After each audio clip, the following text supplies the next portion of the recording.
Hello mga ka-happy, this is me again, Ayan Oliveros from Happy and Vlogs, and welcome back to my YouTube channel! So ngayon ang video natin is about Popo Live. So sa mga hindi pa nakakaalam at merong mga dummy accounts dyan, nakita nyo na ba itong pa-free coins ni Popo Live? So kapag nasa PL po kayo, punta kayo dito sa may tatlong guhit na to.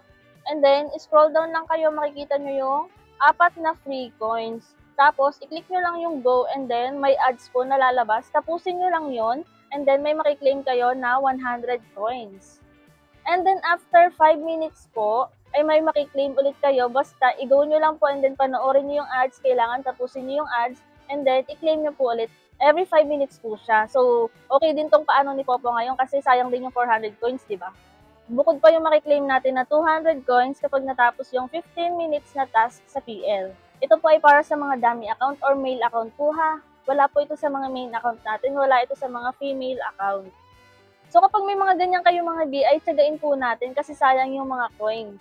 Pwede nating ipanglaro yan baka sakaling lumago or kung gusto nyo ay i-trade nyo na po agad kapag may 1K na kayo.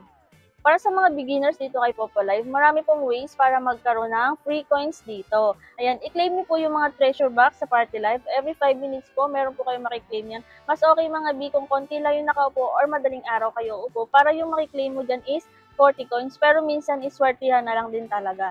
And then, kapag mataas na yung level mo, pwede ka pong mag-GYC. Tsagain nyo rin po yung GYC kasi kapag yung fireworks is pumutok na, may makiklaim ka rin po doon na coins. So, swertihan din po yun. Kailangan mataas na yung level mo. VIP ka man or hindi, kung mataas yung level mo, may masasalo ka po. So, isa na rin yung kapag meron kang dummy account, pwede ka mag-ipon ng coins doon para ihagis mo sa main account mo. And then, kung sakaling may extra budget kayo, pwede po kayong mag-recharge. Or kung halimbawa ay naka-withdraw na kayo dito kay Popo Live, bawas po kayo kahit konting pang-recharge man lang. At kung naghahanap po kayo ng mga murang bilihan ng coins, ay i-recommend ko sa inyo si CocoDP. Si CocoDP ay isang top-up website na kung saan ay mura yung mga bilihin, mabilis din po yung transaction nila, at may mga pa-discount and bonus din po siya. So, congratulations sa mga nananalo na ng coins galing kay CocoDP. Sa mga gustong bumili po, ay click nyo lang yung link na nasa pin comment or sa description para magkaroon kayo ng access kay CocoDP. Pagdating nyo dito, hanapin nyo ang Popo Live. Ilagay nyo ang inyong Popo ID, pumili kayo kung ilang coins ang bibilhin nyo, ilagay nyo ang payment method at email address. And then, i-click buy now nyo na. After nun, ay mareredirect kayo ng payment method ang gagamitin nyo at kapag nakapag-proceed na po kayo ng payment, ay nasa Popo account nyo na ang coins na inyong binili. Ganun lang po ang kabilis. So, pwede na kayong maglaro dito kay Popo Live.